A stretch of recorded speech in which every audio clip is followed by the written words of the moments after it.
मैं दिलीप शर्मा ग्लोबल कृषि coaching institute के यूट्यूब चैनल पर आप सभी का स्वागत करता हूं। आज सिंचाई से संबंधित कुछ शब्दावली है, इरिगेशन रिलेटेड टर्मिनोलॉजी पर डिस्कस करूंगा। चाहे सिटी एग्जाम की बात करें, चाहे आरयू एग्जाम की बात करें, चाहे प्री एग्रीकल्चर टेस्ट की बात करें, तो सिंचाई से संबंधित जो टर्मिनोलॉजी है वो सभी एग्री कॉम्पिटिटिव एग्जाम में पूछा जाता है। तो कुछ टर्मिनोलॉजी है, ध्यान से सुनिएगा, और कुछ इंपॉर्टेंट पॉइंट है जो एग्जाम ओरिएंटेड होगा उसे ध्यान से सुनिए और कॉपी में नोट कर सकते हैं। तो चलिए स्टार्ट करते हैं सिंचाई से संबंधित कुछ शब्द। एक टिपिकल डायग्राम बनाना चाहूंगा, सिर्फ आपके समझाने, सिर्फ और सिर्फ आपको समझाने। जैसे समझने के लिए सबसे पहले ये आपको दिखाई दे रहा है, ये सॉइल का सरफेस है, मृदा का सतह है।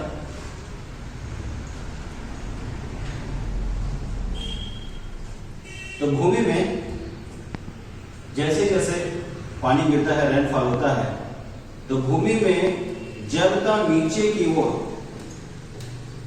कैसा गति करना, क्षैतिज रूप से गति करना।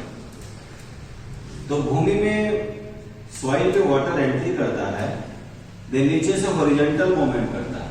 तो भूमि पे नीचे की ओर जल का क्षैतिज गति करना क्या कहलाता है? इनफिल्ट्रेशन।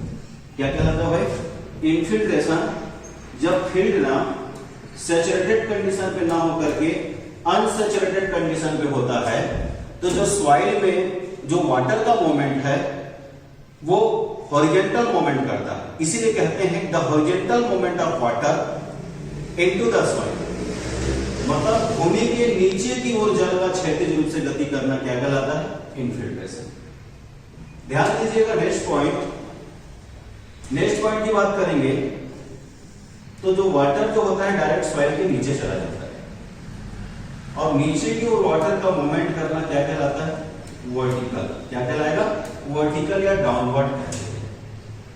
तो यहां पे क्वेश्चन ये बन गया, the vertical movement of water in the soil. बात को समझिएगा। The horizontal movement of water into the soil, the horizontal movement of water into the soil is called infiltration, और the vertical movement of water, the downward movement of water in the soil is called percolation. क्या कहलाएगा? Percolation. यहां पे question ये बनता है, percolation का जो प्रोसेस है वो सैचुरेटेड सॉइल पे होता है, और इनफिल्ट्रेशन का जो प्रोसेस है वो अनसैचुरेटेड सॉइल पे पाया जाता है। अनसैचुरेटेड सॉइल या कंडीशन पे पाया जाता है। यहीं पे छोटा सा टर्म चेंज हो जाएगा। टर्म कहने का मतलब यह है, सॉइल में वाटर का मूवमेंट तो वर्टिकल होगा, लेकिन वर्टिकल मूवमेंट में क्या होगा? वाटर के साथ क्या आएगा? Nutrient plus salt. इसलिए यहां पे क्वेश्चन बनता है कि the vertical movement of water with the nutrient and salt, मतलब सिंचाई जल का भूमि के नीचे की ओर पोषक तत्व और लवण के साथ गति करना क्या कहलाता है? लीचिंग कहलाता है। क्या कहलाता है? लीचिंग कहलाता है। तीन बात ध्यान से सुनेंगे। बुक में भी लिखा रहता है, किसी बुक में, the first entry of water into the soil. भूमि में जल का प्रथम प्रवेश को क्या कहते हैं? इनफिल्ट्रेशन। क्वेश्चन नंबर 2 उसी से related, the horizontal movement of water into the soil, मतलब भूमि के नीचे की ओर जल का क्षैतिज गति करना क्या कहलाएगा? इनफिल्ट्रेशन। इनफिल्ट्रेशन का जो प्रोसेस है वो अनसैचुरेटेड सॉइल में पाया जाता है।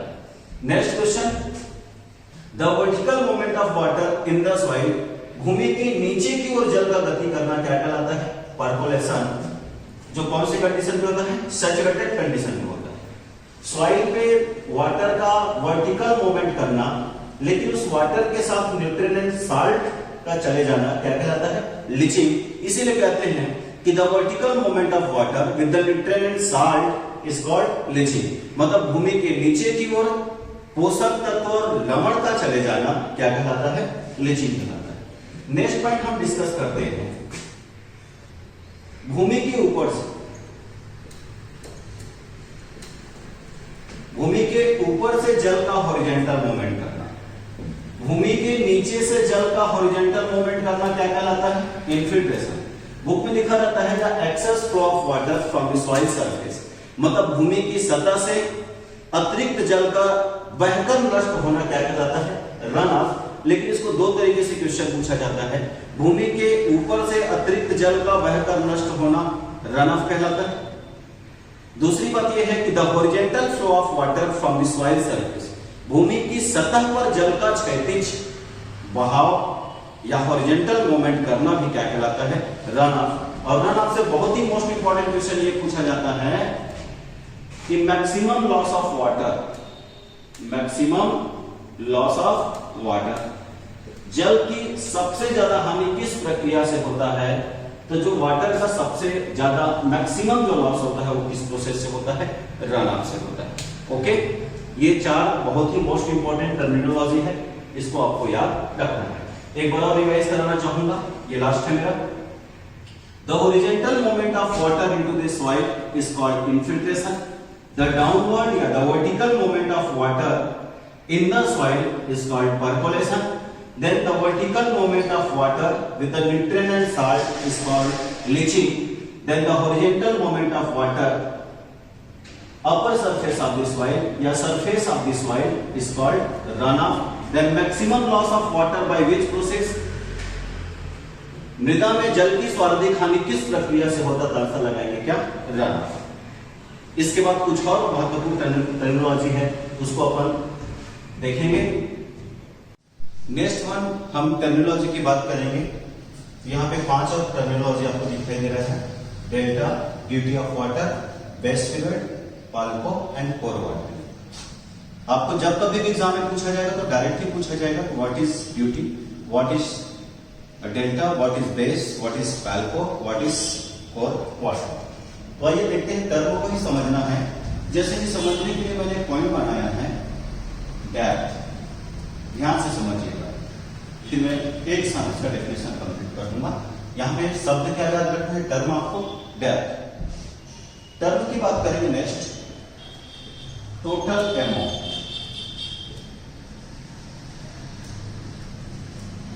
क्या लिखना है? Total amount. बेस की बात करेंगे, टाइम और ड्यूरेशन। इतना समझ के मतलब यहां से पूछे जाने वाले कोई भी क्वेश्चन आपसे गलत नहीं।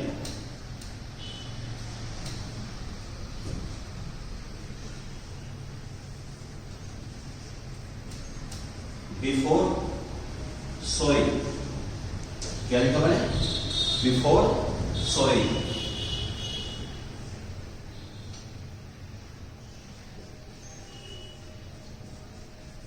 First irrigation. चलिए ध्यान से सुनिएगा। यदि हम बात करते हैं किसी भी फील्ड में, किसी भी प्रक्षेत्र में या किसी भी फील्ड में, the application of total depth of water, किसी भी प्रक्षेत्र में, किसी भी फील्ड पे खेतों में जितनी गहराई तक जल की मात्रा को दिया जाता है, तो खेतों में जितनी गहराई तक जो जल की मात्रा दिया जाता है उसे हम क्या कहते हैं? डेल्टा। जैसे मैंने खेत में 5 सेंटीमीटर पानी भर दिया, एक नॉर्मल तौर पे समझिएगा टर्मिनोलॉजी के लिए। तो जब किसी भी फील्ड में जितनी गहराई तक पानी दिया जाता है, the application of total depth of water to the field. Exam में पूछा भी गया था कि डेल्टा कहां पे पाया जाता है? डेल्टा कहां पे पाया जाएगा? फील्ड पे पाया जाएगा। तो the application of total depth of water to the field, खेतों में जितनी गहराई तक जो जल की मात्रा दी जाती है उसे हम क्या कहते हैं जी? डेल्टा। एक छोटा सा टर्म यूज किया मैंने, total amount. The application of total amount of water to the field during a crop period, मतलब फसल अवधि के दौरान खेतों में जल की जितनी मात्रा दी जाती है, इसलिए मैं मात्रा लिखा। तो किसी भी प्रक्षेत्र या किसी भी खेत में जल की जितनी मात्रा दी जाती है उसे हम क्या कहते हैं? Duty of water. और किसी भी फील्ड पर किसी क्रॉप को जितना समय या जितना ड्यूरेशन तक पानी दिया जाता है उसे हम लोग क्या कहते हैं? बेस कहते हैं। एग्जाम ओरिएंटेड क्वेश्चन की बात करेंगे तो किसी भी फील्ड पे जितनी गहराई में पानी दिया जाएगा उसे हम कहेंगे ड्यूटी। किसी भी प्रक्षेत्र या किसी भी फील्ड में जितनी मात्रा में पानी दिया जाएगा उसे हम कहेंगे ड्यूटी। किसी प्रक्षेत्र में फसलों को जितना समय अवधि तक, ड्यूरेशन तक कुछ जल दिया जाएगा, उसे हम कहेंगे क्या? बेस्ट। Okay, clear? ये बहुत ही मोस्ट इंपॉर्टेंट है, ये तीनों टर्मिनोलॉजी आपको याद है।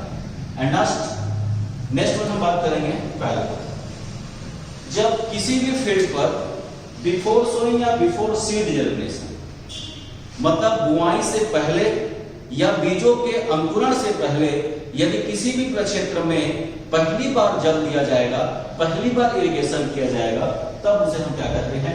Falco. And next one core watering, the first irrigation of the plants. किसी भी पौधे को पहली बार जल देने की प्रक्रिया को हम लोग क्या कहते हैं?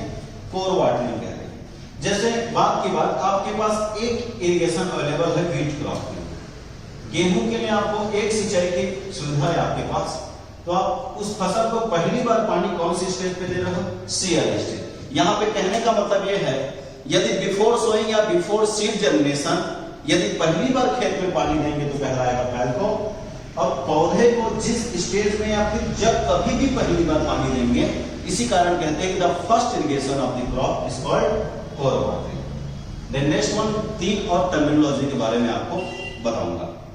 ओके, नेक्स्ट वन हम बात करेंगे फील्ड कैपेसिटी। तो यदि हम नॉर्मली हम बात करेंगे तो जो सॉइल का पोर स्पेस होता है, रंध्रावकाश होता है, तो जब किसी भी प्रक्षेत्र का जब उस सॉइल का पोर स्पेस, रंध्रावकाश पूर्ण रूप से जल से भर जाता है, तब उसे हम कहते हैं क्या? Field capacity. तो मृदा का रंध्रावकाशों का पोर स्पेस का पूर्ण रूप से जल से भर जाना क्या कहलाता है? Field capacity. The macro and micro pore space of soil is filled with water is called field capacity.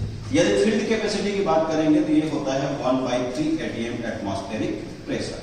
ठीक है, मैंने कहा कि सॉइल का पोर स्पेस का पूर्ण रूप से जल से भर जाना, वाटर से भरा होना क्या कहलाता है? Field capacity. यहां पर हम एग्जाम में क्वेश्चन की बात करेंगे तो ऐसा कहा जाता है कि क्योंकि सॉइल का जो पोर स्पेस है पूर्ण रूप से जल से भरा होता है, इसीलिए फील्ड कैपेसिटी पर कभी भी इरिगेशन वाटर अप्लाई नहीं करना चाहिए। कहने का मतलब ये है कि सॉइल के फील्ड कैपेसिटी पर इरिगेशन वाटर अप्लाई किया नहीं जाता। एग्जाम में क्वेश्चन भी पूछा जा चुका है कि निम्न में से किस अवस्था पर इरिगेशन नहीं करना चाहिए? Irrigation should not be done field capacity of the soil.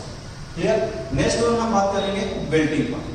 क्या होता है जब किसी भी प्लांट्स को बहुत दिनों तक इरिगेशन नहीं मिलता तो पौधा मुरझा जाता है, लेकिन जैसे ही हम उसमें इरिगेट करते हैं, सिंचाई करते हैं, तो वो पौधा पुनः नॉर्मल अवस्था में आ जाता है, अगेन नॉर्मल कंडीशन पे आ जाता है, तब उस स्टेज को कहते हैं हम विल्टिंग पॉइंट। विल्टिंग पॉइंट दो तरीके से पढ़ा जाता है, एक होता है परमानेंट विल्टिंग पॉइंट और दूसरा होता है temporary wilting point. Temporary wilting point and PWP permanent wilting point. Temporary wilting point की बात करेंगे तो -60, परमानेंट विल्टिंग पॉइंट की बात करेंगे तो -50। जब इरिगेशन देने के बाद, जब किसी भी पौधा, जब कोई पौधा मुरझा जाए, इरिगेशन देने के बाद यदि पुनः वो सामान्य अवस्था में आ जाए तो टेम्परेरी विल्टिंग पॉइंट जो 60 एटमॉस्फेरिक प्रेशर पर होता है।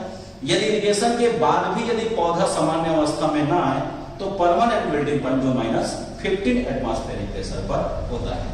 Then very most important point available water, जिसे हम लोग हिंदी में उपलब्ध जल कहते हैं। टाइप ऑफ सॉइल वाटर पे मैंने वीडियो लेक्चर पे आपको बताया था, capillary water, hygroscopic water, then gravitational water. तो आप सभी को पता है जो कैपिलरी वाटर जो होता है उसे हम अवेलेबल वाटर या उपलब्ध जल के नाम से जानते हैं। तो ये देखते हैं अवेलेबल वाटर। अच्छा, मैंने कहा किसी भी फील्ड पे इरिगेशन नहीं देना चाहिए। Irrigation water should not be applied. खेतों में सिंचाई कब नहीं करना चाहिए? फील्ड कैपेसिटी पर। खेतों में सिंचाई कब करना चाहिए? Irrigation always should be done. खेतों में हमेशा सिंचाई किया जाता है कब? Wilting point of the field. And last question available water. यहाँ पे सिंचाई नहीं करना है, यहाँ पे सिंचाई करना है। तो यहाँ पे क्वेश्चन शॉर्ट तरीके से फील्ड कैपेसिटी और विल्टिंग पॉइंट समझ रहे हो? क्षेत्र क्षमता और मुरझान बिंदु के बीच जो पाया जाता है उसे हम लोग क्या बोलते हैं? Available water. The water held between field capacity and wilting point is called available water. अर्थात क्षेत्र क्षमता व मुरझान बिंदु के बीच जो जल की मात्रा पाया जाता है, जो वाटर कंटेंट वहां पे प्रेजेंस होता है, उसे हम कहते हैं क्या? Available water. ठीक, जिस जल का प्रयोग पौधे करते हैं उसको भी हम अवेलेबल वाटर कहते हैं, और जो फील्ड कैपेसिटी और मेल्टिंग पॉइंट के बीच में जो पाया जाता है उसे भी हम अवेलेबल वाटर कहते हैं। यदि एटमॉस्फेरिक प्रेशर की बात करें तो ये वाटर 1/3 टू 15 एटमॉस्फेरिक प्रेशर पर हैंड होता है, धारित होता है। ये रहा सिंचाई से संबंधित कुछ महत्वपूर्ण फैक्ट। यदि ये वीडियो आपको अच्छी लगे तो इसे ज्यादा से ज्यादा शेयर करें, और जो कृषि के छात्र हैं उसके द्वारा हमारे इस YouTube चैनल को सब्सक्राइब करें। Thank you.